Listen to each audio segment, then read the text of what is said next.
सुनिए, एक ऐसी कथा जो हिमालय की ऊंचाइयों से शुरू होकर हम सभी के दिलों में विघ्नहर्ता की मूरत बन गई। ये कहानी है अटूट निष्ठा, महादेव के क्रोध और एक माँ की ममता की। पहरा और प्रतिज्ञा कैलाश पर्वत की शांत वादियों में माता पार्वती स्नान की तैयारी कर रही थीं। उन्होंने अपने शरीर के उबटन से एक सुंदर बालक की आकृति बनाई और उसमें प्राण फूंक दिए। वो बालक और कोई नहीं, उनके लाडले पुत्र गणेश थे। माता ने स्नेह से कहा, पुत्र, जब तक मैं अंदर हूं, द्वार पर पहरा देना और किसी को भी अंदर मत आने देना। नन्हे गणेश के लिए माता की आज्ञा ही उनका संसार थी। वे हाथ में डंडा लेकर द्वार पर अडिग खड़े हो गए। महादेव का आगमन, तभी वहां स्वयं देवाधिदेव महादेव पधारे। जब उन्होंने अंदर जाने की कोशिश की तो बालक गणेश ने उन्हें रोक दिया। शिवजी चकित थे। उन्होंने समझाया कि वे इस स्थान के स्वामी हैं, पर गणेश टस से मस न हुए। उनके लिए अपनी मां के आदेश के आगे स्वयं महादेव भी एक अनजान व्यक्ति थे।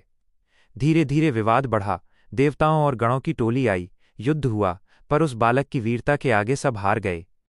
वो भयंकर क्षण, अंत में महादेव का क्रोध अपनी सीमा लांघ गया। आवेश के उस क्षण में, बिना ये जाने कि वो बालक कौन है, शिवजी ने अपने त्रिशूल से गणेश का सिर धड़ से अलग कर दिया।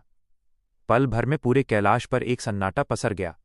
मां का विलाप और सृष्टि का कंपन। जैसे ही माता पार्वती बाहर आईं, अपने लाल का निर्जीव शरीर देखकर उनका कलेजा फट गया। उनकी आंखों से आंसुओं का सैलाब उमड़ पड़ा, जो देखते ही देखते प्रलयंकारी क्रोध में बदल गया। उन्होंने अपना विकराल रूप धारण कर लिया और घोषणा की, अगर मेरे पुत्र को जीवित नहीं किया गया तो आज मैं इस पूरी सृष्टि का अंत कर दूंगी।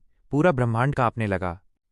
पश्चाताप और पुनर्जन्म। तब महादेव को अपनी भूल का एहसास हुआ।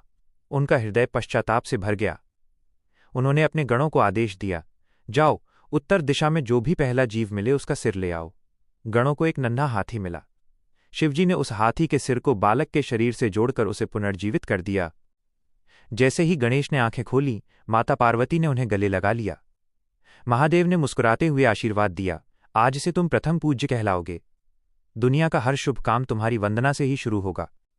तो दोस्तों, ये कहानी हमें सिखाती है कि क्रोध में लिया गया फैसला सिर्फ विनाश लाता है, लेकिन सच्चे प्रेम और पश्चाताप से बड़ी गलती को सुधारा जा सकता है।